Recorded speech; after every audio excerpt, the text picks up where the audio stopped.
Here to deliver the academic keynote is Rahul Basole, Associate Professor and Director at the Georgia Institute of Technology. He'll be talking structure and strategy, visualizing complex ecosystems in the digital age. Please give him a round of applause. Thank you, Asa. Appreciate the kind introduction, and it's really a pleasure to be here in Tampere. It's not my first time. It's lovely to be back. My first time at Mindtrek, and I'm excited to share some thoughts that I have about some of the complex ecosystems that all of you are either building things for or embedded in. As Asa mentioned, I'm a professor in the School of Interactive Computing at Georgia Tech, and I also wear multiple hats at the university, where I direct an institute where we study and explore complex enterprises that go under change. And enterprises don't just have to be firms or supply chains, but they could be also markets and industries as well. And in my lab, in the Computational Enterprise Science Lab, we study how we can develop novel computational tools. We develop metrics and systems to help decision makers make sense of the space. And I'll be sharing some of my thoughts on how I've gotten to this point and what I'm doing currently. So I do want to track back in time a little bit, and what you're seeing here is a visualization of one of my early papers that I did on the mobile ecosystem. And I know that when I come to Finland and I talk about mobile, I have to talk about Nokia, and this is a wonderful topic and a wonderful ecosystem to study for many reasons. So what you're seeing here actually is really just the core of the mobile telecom industry that existed in 2007, so almost a decade ago. And the data was collected around that time too. It might be a little hard to see, but the yellow dots that you're seeing sort of at the bottom represent firms that were incumbents, firms that existed already in the industry that was starting to become really mature. Obviously, some major events happened at that time, including the launch of the iPhone. And what you're also seeing are some of the blue nodes, companies that are entering the market that have not really been major players. And some suspects that you might see are Apple and Google, for example, and also a lot of media and content firms. Now, if you let the physics-based network do its thing, the edges represent relationships, alliances between the companies, whether they're R&D, supply chain, marketing, licensing, and so on. And if you let the physics-based layout do its talking, what you're seeing really is an interesting pattern. First of all, you see these two different clusters. On the bottom, you see the highly dense incumbent space, and you see sort of this emerging space sort of at the top. Okay, so really a distinct cluster that was there. And if we take that to an abstraction level a little bit higher, and we look at where these companies belong in the market and what market segments, one of the interesting things that you certainly see this very strong trapezoid effect of device manufacturers, silicon and component providers, mobile network operators, as well as network infrastructure providers. But if you let math take over and you look at the graph theoretic property of prominence of a node in a network, you actually see that platform providers play a very important role in this ecosystem, because if you removed it, it would not be as connected to the emerging sectors. Okay? And this study, which was really fascinating, was done, as I said, in 2007. And if you look back at that, platform providers played an incredibly critical role now, and certainly then it was starting to emerge. And the math really let us, and the data let us look at that a little more deeply. So there's a couple of lessons that I learned from that particular study in about a decade ago. So first of all, you cannot look at firms in isolation. You have to think about the broader context that they're in. And actually, you can learn quite a bit about strategy when looking at the structure of the ecosystem, how companies are collaborating, partnering, competing, perhaps even with those that they're collaborating with those that are actually competing with as well. And you can find out things about their position in this ecosystem. Okay? So that was lesson number one that I learned. Lesson two that I learned is that data is incredibly powerful, is ubiquitous, but pretty much useless unless you have the right tools to analyze it. So even if I had just all the companies and the relationships, but didn't have a way of portraying that data set in a very effective manner, it would be very hard for me to see some of the patterns that emerged. Okay? In fact, I like the term big data, but not as much as I like the term wide data. We don't want to collect more of the same that we have, but we want more variables, and what I call triangulated insight. We want to be able to combine data sources together to gain insight into a complex phenomenon, like an ecosystem, to get an understanding what's happening within that space. So, another lesson that I learned, and this is really the research area that I'm in, was this visualization and visual analytics, which is combining visual representations, graphical representations of data with analytical models. And that's a really powerful combination because our eye is actually very, very powerful. The human vision can detect patterns, outliers, and clusters very, very quickly, rather than if I gave you tables and lists of information. But visualization is also very important when you don't necessarily know the question ahead of time for exploratory purposes, if you want to make sense of complex spaces, if you want to discover things, and it's actually a hypothesis generating capability. So whether traditional methods, whether you use empirical methods or econometric methods, you may use a grounded theory building approach. Visualization, you get the data and you start thinking about how do I represent this data in a way that allows me to formulate some questions that I want to probe deeper. Another lesson that I learned when I looked at the tools is that we've developed tools to see the very small, the very far, but not the very complex. We don't have a good sense of how to capture these moving parts that exist in ecosystem.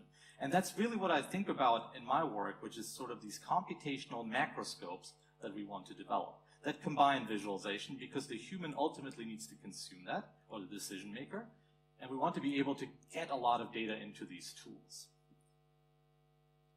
So this is not just an academic talking. Why are ecosystems important? Why are these tools needed? I did a scan of the books that I have in my personal library. Some are still forthcoming, but I know that Mindtrek is a mixture of academics and practitioners, and I looked at what has happened really over the past, probably 2 decades in this space. It really began with James Moore's book, The Death of Competition, where he talked about predators and prey, and thinking about businesses and the landscapes that they're embedded in as something called ecosystems, where different players played different roles. Some were keystones or platforms, others were niche players. But all of them played an incredibly important role. There was a symbiotic relationship. The health of a company depended also on the health of the ecosystem.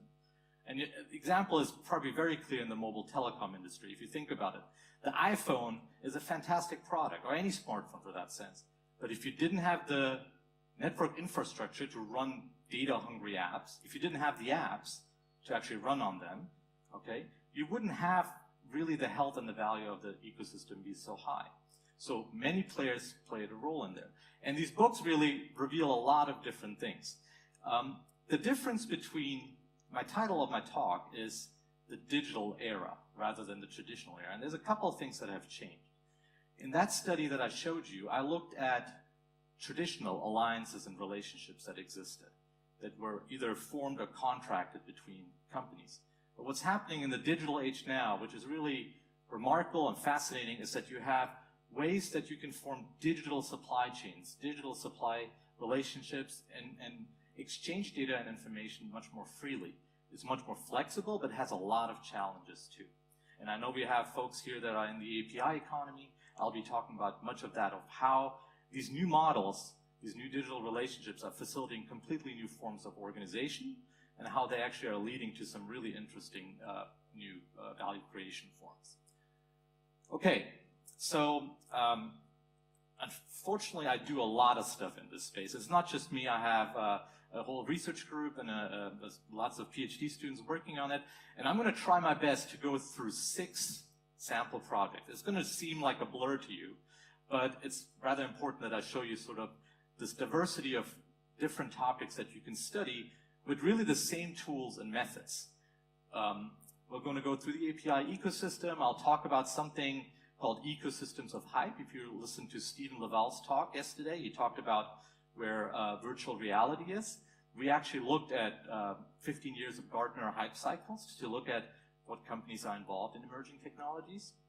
I'll talk about something besides structure. We want to understand how firms operate in these ecosystems over time. So we're looking at sequence analysis of data.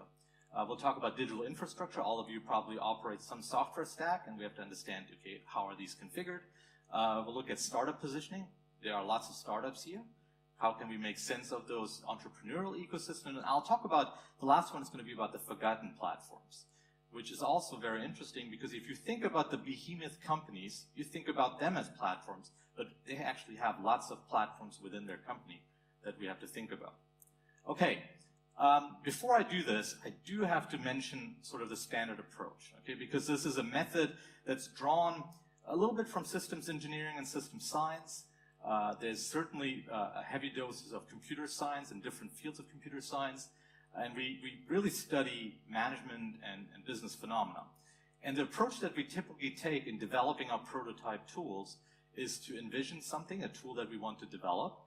We do rapid prototyping, either off the shelf, or we use some tools that exist, and then we finalize. And those phases are really critical, because what we want to develop are actionable artifacts that you can use for your decision making.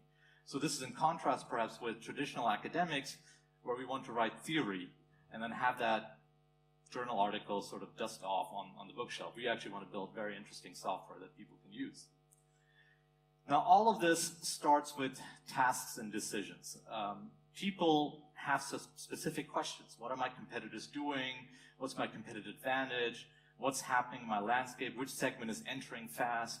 And so some of those tasks and decisions are very well defined, and we've studied what questions decision makers, policy makers, venture capitalists might have. And people are very centric. In fact, the tools that we develop are human-centric, okay? I know there's a lot of talk here about AI, what it can do. It can certainly amplify what we do, but we are not removing the decision maker from the space that we're operating in. And if you've thought about what data can I use to make sense of my ecosystem, you certainly are collecting a lot of data probably within your firm, and you might have actually consulted some of these data sources as well. In fact, there's a study done, and I exactly forgot the reference to it, but 90% of the relevant data that you need to make sense of a competitive landscape is in the public domain, okay? Which means that if you were able to curate this data in a way, integrate it, clean it, you'll be able to make sense of lots of complex issues that actually occur. And the data sources that I show you, ranging from proprietary data sources that large companies like Thomson Reuters might offer, publicly available data sources like Crunchbase, all the way to things like GitHub and Stack Overflow. They're sources of data, digital traces that we can use to understand digital ecosystems. And I'm only giving you a very, very high level of this. I'm sure you have your own listing of data that you use, perhaps, and I'd love to hear more what you might be using. Okay, the process continues where we ask questions. What questions and tasks do you want to have solved? Which ones do you want to have supported? And we go through this approach that you have in human-centered design. We draft mock-ups and create new visualizations. So many of the visualizations have a relational component. So we have to model it perhaps as a graph, and we represent it as a node link. But sometimes we don't, because that particular visual metaphor does not fit with the task that they're trying to solve. But we go through whiteboards, we solicit data and information on them, and then ultimately derive a particular representation and tool. So it's a really exciting part. What we also do, there's this concept that we preach, certainly in the visualization community, that there is a data visualization fit. Okay, you shouldn't use certain type of visualization for a certain data type, whether that's relational or a part of a whole, or if it's something that has to do with time. You want to use the right representation. So we use these heuristics and rules, and sometimes we used to use very specific design principles. But oftentimes, what you see here on the left, you see very standard charts. Okay, and they're also very effective. But sometimes we have to develop something new, and so we do algorithmic development of placement of visual elements on the screen. And then lastly, this is a study done with some colleagues here in the audience as well, where we have to evaluate the tools that we have. And we think about this not just as experimental evaluation of our tools, but value-driven evaluation, which is sometimes done in the wild, We let our tools be used by actual practitioners for a long time. We collect log data. And the idea is that we don't want to just do the basic HCI principles of effectiveness and usability, critical, obviously, to get tools accepted and adopted, but we want to know how they actually used in the wild.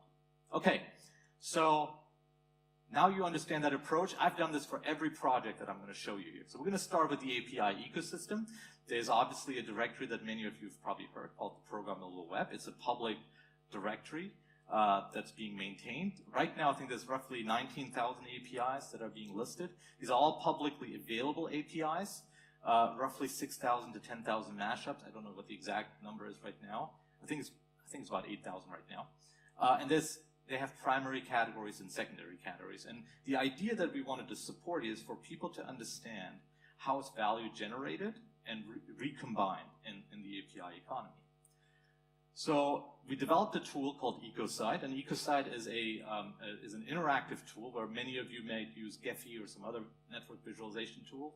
EcoSite is really geared towards understanding business ecosystem data, and it allows you to interactively explore, coloring code, and navigate complex data sets. It's really data agnostic. So in this case, what you're seeing is we brought Google into the mix, and the nodes that you're seeing sort of on the outside are all the open APIs that Google offers, and the color encoded by the categories.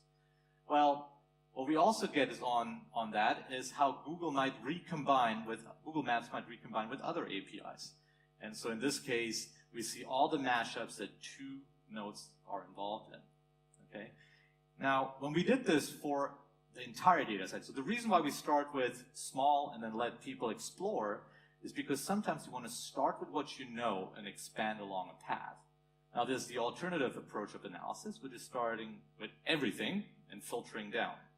And so when we did that, and I know that the image may not come out great, but in this image, what you're seeing is that, again, the nodes represent the APIs, the edges represent the mashups, how those two APIs are combined. And we let, again, the physics do its talking. So there's thicker edges for nodes that have more mashups. And what we're seeing are clusters that are emerging. And the colors that you're seeing are what we use community detection algorithms that understand the modularity within these. And this data was done this was done in 2015, I believe, at the end of 2015 and published in 16. What we're seeing is actually a pretty heavy component of mobile social search, e-commerce, certainly some analytical tools. Interestingly, enterprise and developer are sort of on the outside, and finance and payments is sort of still removed from the API ecosystem. Obviously, that is changing with things that are happening on the blockchain side, with many of the policy issues on public, with open banking. And so we're seeing actually this trend that banking is going in further in. A zoom in, you see this is what it looks like. It's this galaxy and configuration of different APIs. So we see certainly Facebook's, the Yelps and the Twitters doing really prominent things within this space. And we did one study where we compared Amazon to Walmart. And Amazon, it's actually, unfortunately, it's not as easy to read on the screen, but it's somewhere all over here. And Walmart has this lonely little API at the top. It's actually quite reflective of the strategy of those two firms. Amazon is built on open APIs. It makes it available for other people to do value creation on. And Walmart really didn't have an API strategy then. Certainly with the acquisition of Jet now, we see a lot more happening on the Walmart side. That particular study triggered quite a bit of discussion, including the executives from respective companies who reached out. So then we said, okay, ecosystems are great, but most executives want to understand ecosystems. What about me, okay? And so what you're seeing now is we want to understand what are my competitors doing over time. And so we developed a tool called Fino, which is a phenotyping tool of companies. And each vertical slice that you're seeing here represents an activity that the company has done, licensing, marketing, supply chain, R&D, etc. And we're actually sequencing this over time. My colleagues in biology told me this, it was originally called the enterprise genome, but I'm actually not using DNA type data. I'm observing things, so it has to be a phenotype, and hence the word ePheno for this. But what we're seeing is that, okay, Microsoft is doing a lot of strategic things. There's some gaps in technology transfer. And what we actually can do with this, since we have sequence and time, we can use very basic sequence analysis, Markov modeling, to create something called a Markov chain of next probable moves of these companies. So down here, the way you would interpret this is when you go from one state, if you formed an R&D relationship, what's the most likely next thing that you would do, okay? And we did the same thing for startups, which is very fascinating as well. But this is a very general tool to do sequence analysis of companies. Think about it as log data for companies. We can also map companies in competitive space. So here we looked at are they exploratory or working with companies within their own space, and we compared Intel and Qualcomm. This may look like a schizophrenic path that companies take, but they actually make very deliberate choices on how to partner. This is part of their open innovation strategy. And when we took this particular data, Intel and Qualcomm really were going into two different directions. Okay, so what we were interested in then, so we went from ecosystems, of API ecosystem, to understanding sequence analysis of companies. And then we were interested in, okay, so these companies operate in Silicon Valley. They operate in London or Paris. And what we looked at are 35 global ecosystems to understand how companies position themselves in that particular space. And what we used for that, we used the business descriptions of these companies, and we applied text mining to see how similar those business descriptions are between companies. Okay, it's a similarity network now. And so what we discovered in here, so we looked at these 35, and we computed a bunch of network metrics for this. And what we found out, what I'm showing you is Silicon Valley. So the dots, the nodes represent firms and their business descriptions, and the link is the similarity. So the closer, the more similar they are, the more clustered they are. And what was fascinating about this study, first and foremost, companies that were in vastly different industries described themselves very similarly. It's sort of the bandwagon and fashion effect. If everybody's talking about AI, I should put that in my description. But within that pocket, you had very nuanced things, and entrepreneurial ecosystems were actually not defined by a single industry, but by very niche markets as well. And we did an empirical study then as well, and this is still forthcoming by my colleague Hanwoo Park at Ohio State, where we actually found that there's an inverted U effect. You want to be differentiated enough and similar enough to get optimal funding, okay? You don't want to be the total innovator because nobody will take you seriously, but you don't want to be completely same as well. So there is an optimal there. Again, the data allowed us to look at this using a visualization approach. Okay, another one we looked at, which is the ecosystems of hype. And this is really a fairly new study. We looked at about 15 years of data of the Gartner hype cycle to understand what companies are mentioned alongside with these emerging technologies. And here, before we curated data, here we used live, real-time data that's mentioned in press releases, product announcements, social media, industry reports, and so on. And what we wanted to do out of that search is identify the companies that are co-mentioned with those technologies. And once they're co-mentioned, we wanted to understand how they're linked together. Okay, and what we did then, so this is what a hype cycle looks like, right? You probably have seen it, and yesterday Stephen mentioned that as well. And you see the whole list here down here, so we only have shown those in 2017. And then again, we computed that, we modeled it as a graph, and we had a bunch of metrics associated with that. But those metrics alone don't really give you a lot, and what we did then is we visualized it.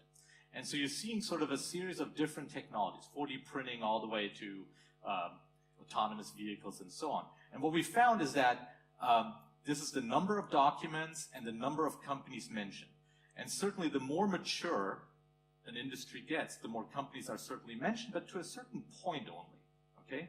And the younger and the less mature companies, the less companies certainly would be involved. But if you looked at these network visualizations, you could see things like size and clustering and cores, and we're seeing different movements happening. We did this analysis for platform companies as well, where we looked at in what different technologies do platform companies actually play. And it turns out many large companies are operating in a lot of these emerging technology spaces, which tells us something about how these markets are actually converging. When you're talking about 4D printing, it actually might be related to autonomous vehicles as well, because the way cars might be manufactured in the future. So we're seeing a mixing and blurring of boundaries that is happening very, very fast. All right. All of you probably run some sort of software stack or using tools, if you're either a developer or a consumer of these things. And what we wanted to understand, what digital infrastructure have these companies used? In fact, there is a movement in the Silicon Valley to make that data transparent, available. StackShare.io is one of the websites. We use BuiltWith, which is a similar site as well. And it lists actually what frameworks, tools, libraries you're using within your website offering. It's really a rich data set.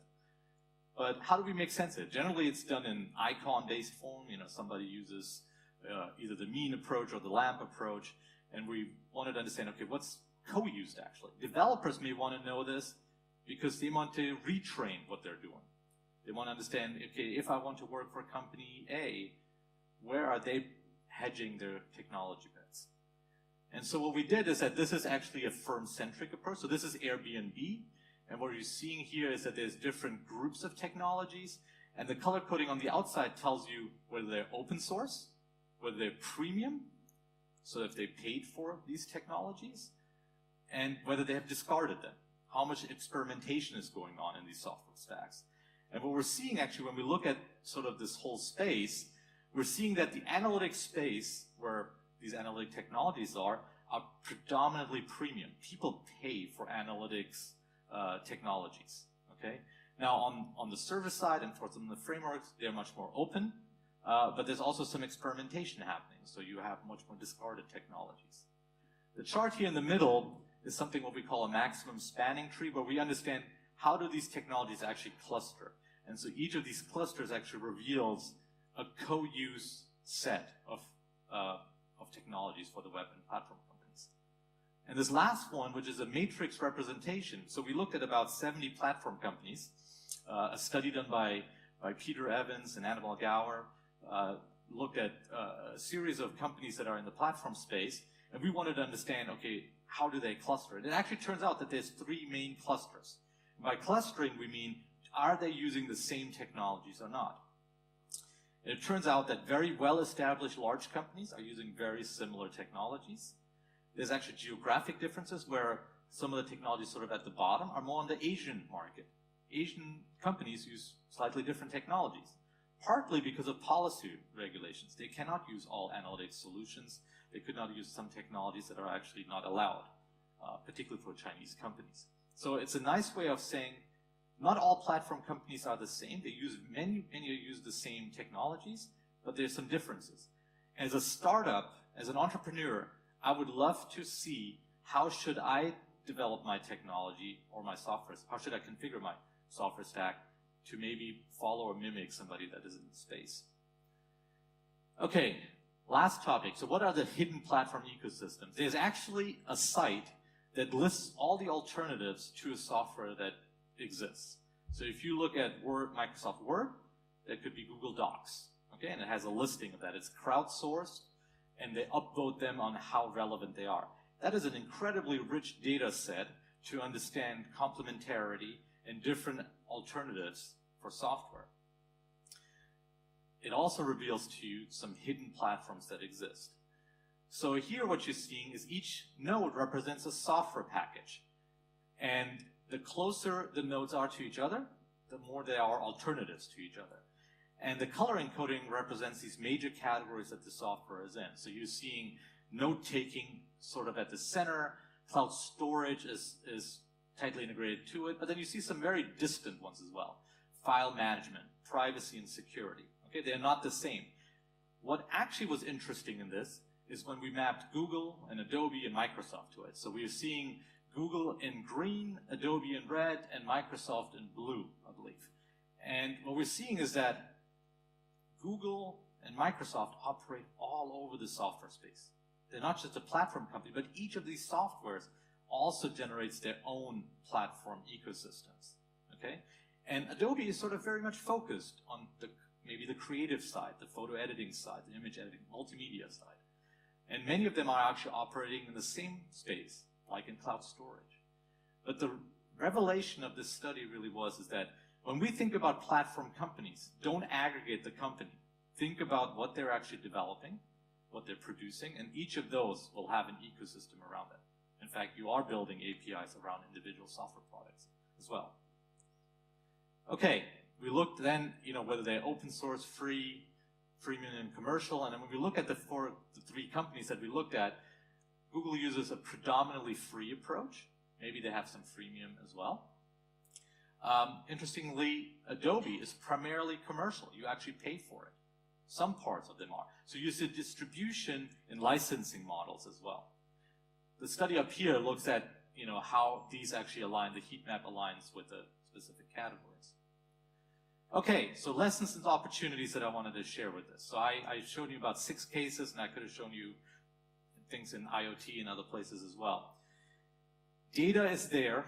It needs to be curated carefully because it's just not raw data, put an algorithm on it and something spits out. In fact, that's the biggest myth that you will have, okay? There needs to be a component of actually interacting with the data, visualization certainly being one component of that. I definitely think there's data half-life.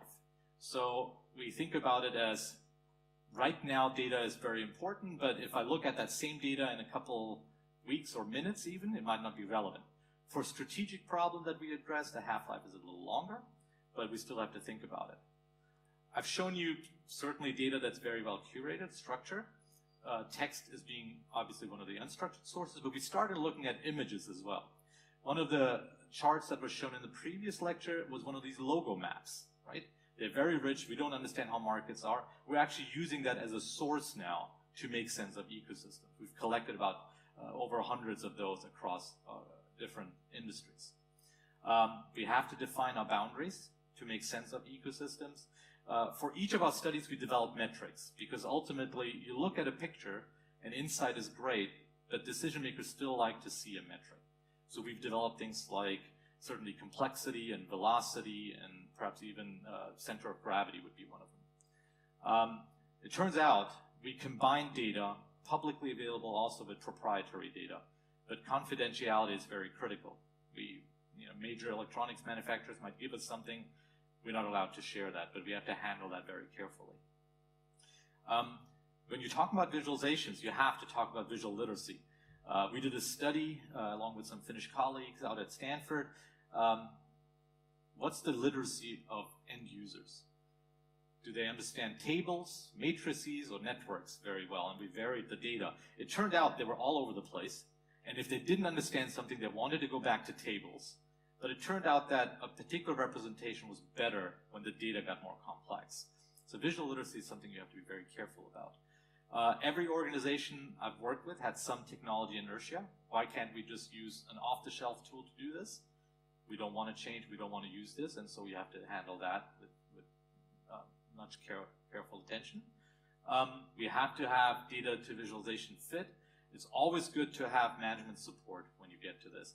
And in the tools that I showed you, EcoSide and Fino, we give you multiple representations of the same data. I showed you just a node link diagram, but we also have a geography view as well. And then lastly, we have to evaluate it, and I talked about value-driven evaluation. And this is really where I want to leave it at. I encourage you to think about the context that you're in as an ecosystem. I want to thank my sponsors and collaborators. I have a lot of people to thank. Never have enough time to do that. This is certainly not just my work, but those of my students and collaborators as well. And I'll leave it at that and open up for questions. Thank you.